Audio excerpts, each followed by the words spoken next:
नमस्कार। Knowledge group के Madhya Pradesh geography Madhya Pradesh general knowledge की सीरीज़ में आपका स्वागत है। हम मध्य प्रदेश जनरल नॉलेज में मध्य प्रदेश की ज्योग्राफी कंप्लीट कर रहे हैं और मध्य प्रदेश के ज्योग्राफिकल डिवीजन्स के बारे में बात कर रहे हैं। हम अभी तक मध्य प्रदेश के तमाम ज्योग्राफिकल डिवीजन्स की बात कर चुके हैं और जैसे कि मध्य प्रदेश के 7 फिजियोग्राफिक डिवीजन्स हैं, तो उसमें आज हम छठवें फिजियोग्राफिक डिवीज़न मतलब सतपुड़ा मैकाल रेंज के बारे में बात करेंगे। देख लेते हैं कि मध्य प्रदेश के और बाकी के 6 फिजियोग्राफिक डिवीज़न कौन कौन से हैं। सबसे पहले central highland. Basically Madhya Pradesh के 3 ज्योग्राफिकल डिवीजन्स हैं और इन 3 ज्योग्राफिकल डिवीजन्स से 7 फिजियोग्राफिक डिवीजन्स निकल कर आते हैं। पहला है सेंट्रल हाईलैंड। सेंट्रल हाईलैंड के अंतर्गत 5 फिजियोग्राफिक डिवीजन्स आते हैं: मध्य भारत प्लेट्यू, बुंदेलखंड प्लेट्यू, रीवा पन्ना प्लेट्यू और मालवा प्लेट्यू, साथ में नर्मदा सोन वैली।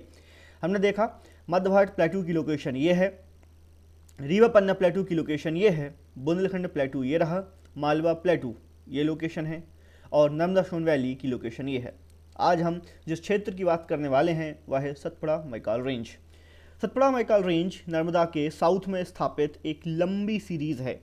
सतपुड़ा मैकाल रेंज को आप देख सकते हैं, मध्य प्रदेश के पूर्व से लेकर पश्चिम तक ये जो रीजन है ये 11.7% मध्य प्रदेश को कवर करता है। चलिए सतपुड़ा मैकाल रेंज के बारे में और विस्तार में जानते हैं। सतपुड़ा मैकाल रेंज में एंटर करने से पहले हम एक बार फिर याद दिला दें कि सतपुड़ा मैकाल रेंज जो है नर्मदा सोन वैली के साउथ में स्थापित एक पहाड़ों की एक माउंटेन्स की श्रृंखला है। चलिए बात करते हैं। Satpura range is a range of hills in central India. मध्य भारत में यह एक रेंज है।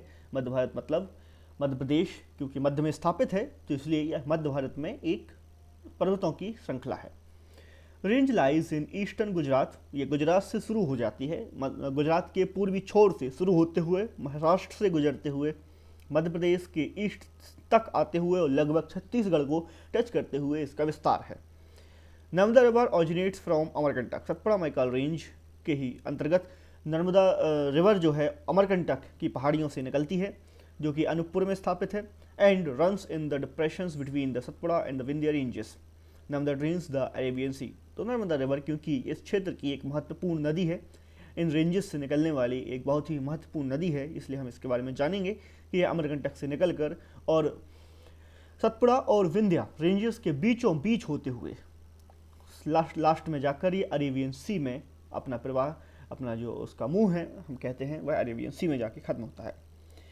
तो नर्मदा रिवर के बारे में जानें। नर्मदा रिवर के बारे में हम इसके पहले कंप्लीट भी कर चुके हैं कि यह सबसे गहराई नर्मदा सोन वैली जो है इंडिया की सबसे गहरा क्षेत्र है, सबसे कम ऊंचाई वाला क्षेत्र है। एक और महत्वपूर्ण नदी जो इस क्षेत्र से, इस रेंज से निकलती है, वह है ताप्ती नदी। Originates in the eastern central part of Satpura in Multai. Tapti जो है बैतूल मुल्ताई से निकलने वाली एक महत्वपूर्ण नदी है। यह भी अरेबियन सी में सूरत के पास ये जाके अरेबियन सी में जाके गिरती है, मतलब अरब सागर में। गोदावरी जो कि नासिक महाराष्ट्र से निकलती है, हमने देखा कि सतपुड़ा मैकाल रेंज गुजरात, महाराष्ट्र, मध्य प्रदेश और लास्ट में छत्तीसगढ़ तक को टच करती है। तो बात करते हैं गोदावरी की, जो कि नासिक से निकलती है, और महानदी जो कि सिवहा माउंटेन्स से निकलती है और सिवहा माउंटेन जो छत्तीसगढ़ में स्थापित हैं, और यह रिवर फ्लो होकर वे ऑफ बंगाल में जाके गिरती है। तो आपको अगर एमपी के मैप के साथ अगर हम इंडिया के मैप को कंपेयर करते हुए इन बातों के बारे में थोड़ा सा और समझाने की कोशिश करें तो इंडिया का मैप कुछ ऐसा होगा, पेनिनसुलर इंडिया का। इस तरफ है बे ऑफ बंगाल ईस्ट में, और यहाँ है अरेबियन सी वेस्ट में। अभी तक हमने नर्मदा और ताप्ती के बारे में बात की। ये दोनों नदियाँ अरेबियन सी में जाके अपना प्रवाह छोड़ रही थी। वहीं अब हम बात कर रहे हैं गोदावरी और महानदी की, जो कि बे ऑफ बंगाल में अपने इनका मुँह बे ऑफ बंगाल में जाके खत्म होता है। चलिए आगे बढ़ते हैं। तो it is eastern end at it eastern end Satpura ranges meet with hill of Chota Nagpur प्लेटू। छोटा नागपुर प्लेटू जो मुख्य रूप से छत्तीसगढ़ के अंतर्गत आता है, तो हम बात करें कि इसके पूर्वी छोर पर सतपुड़ा रेंज है, वो छोटा नागपुर प्लेटू में जाके मिलता है। Satpura ranges is a horst uplifted. Host मतलब होता है किसी भी प्रकार का ऐसा भूभाग जिसके आजू बाजू के जो दोनों भूभाग हैं वह डाउन लिफ्ट हो गए हों या वो नीचे की तरफ सरक गए हों और वह ऊपर निकल के आ गया हो। तो it's a horst uplifted mountain and is flanked by Narmada grabens in the north and much smaller but parallel Tapti grabens in the south. कुल मिला के नर्मदा और ताप्ती के अफवाह तंत्र से यह प्रभावित होते हैं और नॉर्थ में इसके सतबड़ा जो मैकाल रेंज है इसके नॉर्थ में अगर नर्मदा नदी बहती है तो इसके साउथ में जो है ताप्ती नदी इसको सिंचित करती है। सतपुड़ा से सट के ही मैकाल रेंज है। मैकाल रेंज की बात करें तो Maikal hills are ranges of hills in the state of Chhattisgarh India. मतलब मुख्य रूप से ज़्यादातर इसका जो पार्ट है छत्तीसगढ़ में मिलता है। यह मध्य प्रदेश को भी टच करते हैं। मैकाल रेंज की कुछ श्रेणियाँ मध्य प्रदेश को भी टच करती हैं। Maikal hills are eastern part of Satpura. Satpura के पूर्वी भाग में, सतपुड़ा के ईस्टर्न पार्ट में अगर हम समझें कि क्योंकि अभी हमने देखा था कि सतपुड़ा का जो विस्तार है ये पूरा सतपुड़ा मैकाल रेंज है और यहाँ पे मध्य प्रदेश के ईस्टर्न पार्ट में सतपुड़ा जो है इसके साथ मैकाल रेंज कांटेक्ट में आता है। बात करते हैं कि they have an altitude range from 340 meters to 941 meters above the sea level. इनकी जो ऊंचाई है वह 340 मीटर से 941 मीटर तक समुद्र तल से जो इनकी ऊंचाई मापी जाती है। It gives rise to several streams and rivers including the tributaries of Narmada, Wainganga rivers. ये बहुत सारी नदियाँ जो मैकाल रेंज हैं इस क्षेत्र से निकलती हैं, जिसमें से नर्मदा रिवर और वैनगंगा रिवर की जो ट्रिब्यूटरीज हैं, मतलब जो नदियाँ नर्मदा और वैनगंगा में आकर मिलती हैं, सहायक नदियाँ, वो तमाम कई नदियाँ मैकाल रेंज से, मैकाल पर्वत श्रेणियों से निकलती हैं। The hills are inhabited by two tribal peoples, Baiga and Gonds. तो हम बात करते हैं कि दो जो खास इस क्षेत्र की ट्राइब्स हैं या जनजातियां हैं, उनमें से एक है बैगा, दूसरे हैं गौड़। और भी हम जब इतिहास के बारे में पढ़ेंगे तो इस क्षेत्र में जो मैकाल रेंज है यहाँ पे हमें गौड़ जनजाति के विषय में, बैगा जनजाति के विषय में, इनके इतिहास के बारे में बहुत सारी जानकारियाँ मिलेंगी। एक बात और जो खास मैं आपको बता दूं कि जो गौड़ जनजाति है, एक आप सुनते होंगे वर्ड आर्यंस, और दूसरे जो यहाँ के लोकल इनहेबिटेंट्स थे, जो यहाँ के लोकल रहवासी थे मध्य प्रदेश या पूरे भारत के कहिए, तो उनके जो फीचर्स थे कि छोटा कद, गोल सा फेस या गोल चेहरा, छोटी नाक, डार्क कलर, हल्का सा काला या ज़्यादा डार्क रंग या ज़्यादा गाढ़ा रंग शरीर का, इस तरीके से जो फीचर्स हैं, तो ये गौड़ जनजाति के फीचर्स हैं कि इनका कद ज़्यादा लंबा नहीं होता है, नाक ज़्यादा लंबी नहीं होती है, चेहरा गोल सा होता है, आँखें थोड़ी छोटी होती हैं। इस तरीके से यह माना जाता है कि यह इस क्षेत्र के, इसलिए इस क्षेत्र को गोंडवाना लैंड भी कहते हैं, तो इस क्षेत्र के ये पुराने इनहेबिटेंट्स हैं, पुराने रहवासी हैं और यही यहाँ के ओरिजिनल रहने वाले लोग हैं। चलिए, तो हमने ये जाना कि मैकाल रेंज में, जो कि सतपुड़ा के पूर्व में स्थापित है और छत्तीसगढ़ जो प्लेन्स है, छत्तीसगढ़ इंडिया, उससे उसका जो भूभाग है वहाँ से टच करते हुए सतपुड़ा में आके मिलता है। हमने ये जाना कि बहुत सारी जो इन बड़ी बड़ी नदियाँ जैसे नर्मदा, वैनगंगा, इनकी जो सहायक नदियाँ हैं वह मैकाल रेंज से निकलती हैं, मैकाल पर्वत श्रेणियों से निकलती हैं। इसके अलावा यह एक जो महत्वपूर्ण तथ्य था कि इस क्षेत्र में जो महत्वपूर्ण जनजातियाँ हैं उनमें कुछ बैगा और गौड़ महत्वपूर्ण हैं और इनका इस क्षेत्र से ऐतिहासिक महत्व भी है। चलिए आगे बढ़ते हैं। अगर हम जियोग्राफी की बात करें, इस क्षेत्र के जियोग्राफी की बात करें, तो the eastern portion of the ranges received more rainfall than the western portion. जो इनका ईस्टर्न पोर्शन है यह ज़्यादा रेनफॉल रिसीव करता है वेस्टर्न पोर्शन के तुलना में।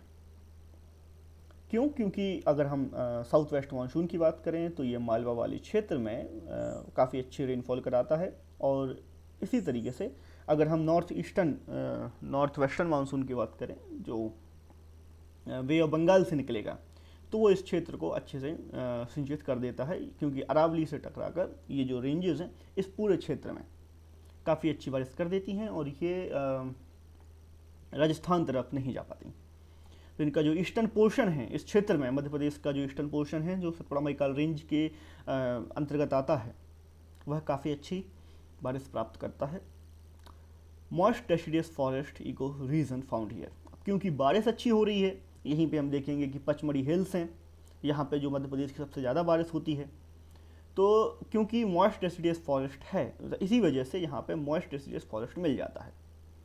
Landscape of Satpura Maikal extend for a distance of about 500 kilometre. Satpura Maikal range के पूरे लैंडस्केप, पूरे भूभाग के पूरे परिदृश्य का अगर हम लगभग लंबाई देखें तो वो 5000 किलोमीटर्स के लगभग 5000 किलोमीटर के आसपास पहुंचती है।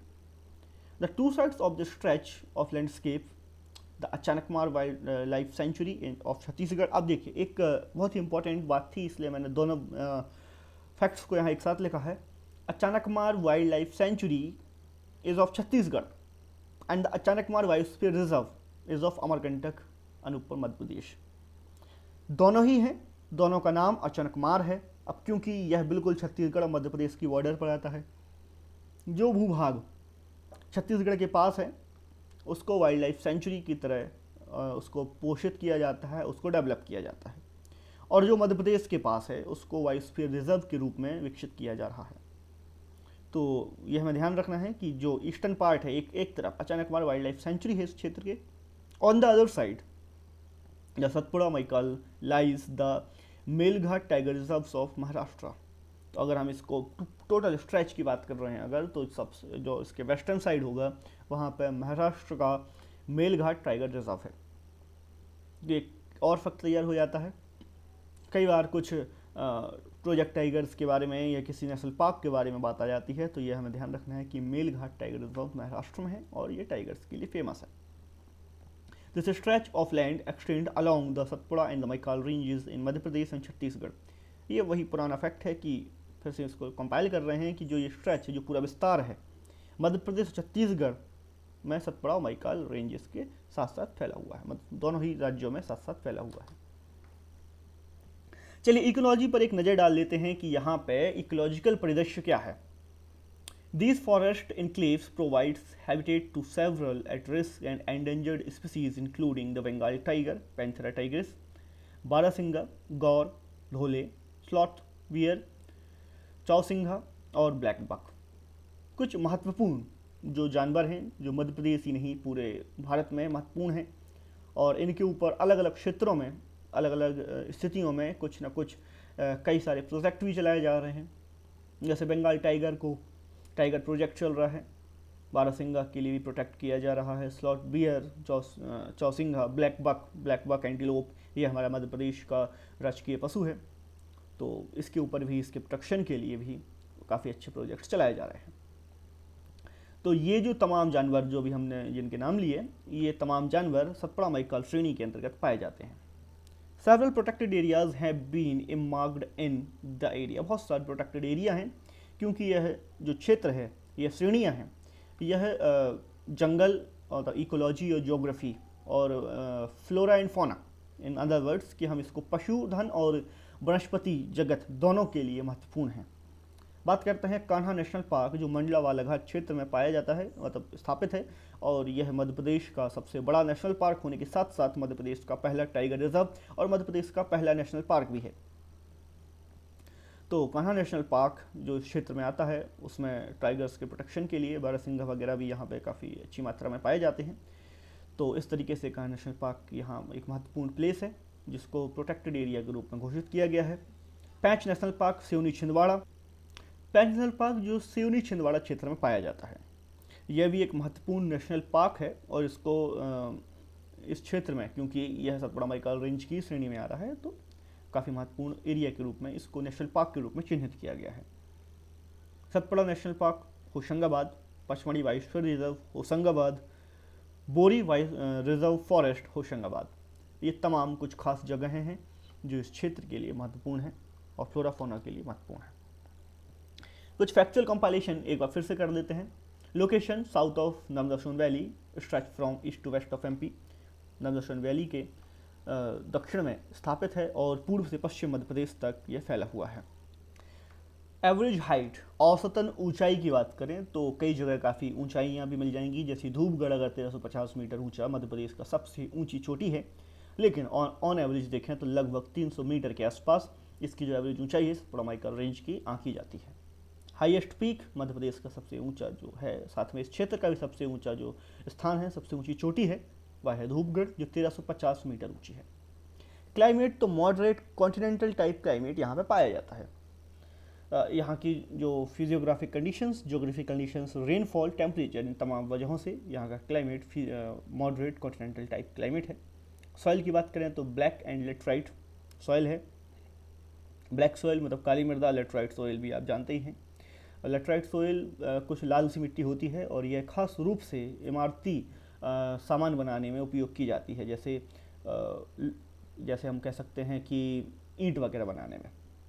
Total area 11% of the state, Madhya Pradesh का जो यह क्षेत्र है, मध्य प्रदेश के भूभाग का 11% भूभाग ये कवर करता है। महत्वपूर्ण नदियां हम पीछे देख चुके हैं, फिर भी एक बार देख लेते हैं कि ताप्ती, कैन, वैन, गंगा और नर्मदा इस क्षेत्र की काफ़ी महत्वपूर्ण नदियां हैं। बात करते हैं डिस्ट्रिक्ट्स की, तो यहाँ पे बुरहानपुर, खंडवा, होशंगाबाद, हरदा, बैतूल, बालाघाट, छिंदवाड़ा, सिवनी, ये इस तरीके के तमाम डिस्ट्रिक्ट जो इस क्षेत्र में पाए जाते हैं वह सतपुड़ा, मैकल, श्रेणी के अंतर्गत आते हैं। जियोलॉजिकल फैक्ट्स की बात करते हैं तो rock, particularly Deccan trap, Dharwad rock इस क्षेत्र में ज़्यादातर मात्रा में पाए जाते हैं। आगे हम रॉक सिस्टम के बारे में पढ़ेंगे तो यह समझ और ज़्यादा व्यवस्थित और विकसित होगी। रीजन्स विथ हाईएस्ट रेनफॉल, इस क्षेत्र में हमने बताया था कि पचमढ़ी जो क्षेत्र है यहाँ पे मध्य प्रदेश की सबसे ज़्यादा बारिश होती है और इसको मध्य प्रदेश का जो है टूरिस्ट प्लेस, जो एकमात्र स्टेशन है वह पचमढ़ी है। एवरेज एलिवेशन की बात करें तो हम पीछे देख चुके हैं कि 300 मीटर है। Highest point of MP Dhupgarh, again कुछ पॉइंट धोखे से रिपीट हो गए हैं। स्लोप की बात करते हैं तो जो एकदम शार्प तीखा स्लोप है वह साउथ की तरफ मिलता है और नॉर्मल सामान्य सा स्लोप है, सामान्य सी गहराई है, वह मिलती है हमें नॉर्थ की तरफ। तो यह थी तमाम महत्वपूर्ण जानकारियाँ सतपुड़ा मैकाल श्रेणी के बारे में और आपके साथ ये जानकारियाँ साझा कर रहा था मैं, मोहित चौबे। उम्मीद है कि आपको नॉलेज ग्रुप के साथ ये पूरी सीरीज़ अच्छी लग रही है और आप इसको प्लीज़ अप्रिसिएट करें। अपने अनुभव को कमेंट कर हमें ज़रूर बताएं कि आप क्या सुधार चाहते हैं या किन बिंदुओं पर आप और प्रकाश चाहते हैं। अगर आपको यह वीडियो अच्छा लगता है तो प्लीज़ लाइक करें और नहीं लगता तो मेरा अनुरोध है कि कृपया डिसलाइक करते हुए कमेंट कर वो खामियां हमें ज़रूर अवगत कराएं। अगर आपको मैं ये आश्वासन दिलाना चाहता हूँ कि जो तमाम जानकारियाँ इस वीडियो के माध्यम से आपको दी जा रही हैं ये प्रॉपर रिसर्च करके दी जा रही हैं और क्योंकि मध्य प्रदेश जीके की तमाम किताबों में कुछ ना कुछ गलतियाँ, कुछ ना कुछ फैक्चुअल मिस्टेक्स होती हैं, तो मेरी ये कोशिश है कि आप तक बेस्ट से बेस्ट और एक्यूरेट से एक्यूरेट नॉलेज डिलीवर हो। सो प्लीज़ आप इसको शेयर करें और ज़रूर लाइक करें और सब्सक्राइब करें, जिसमें आपको इस वीडियो के आगे जो भी इसके पार्ट हैं और जो भी MPGK से जुड़े तमाम फैक्ट्स हैं या लेसन्स हैं वो आप तक पहुंच सकें। धन्यवाद। उम्मीद है कि आपको लेक्चर पसंद आया होगा।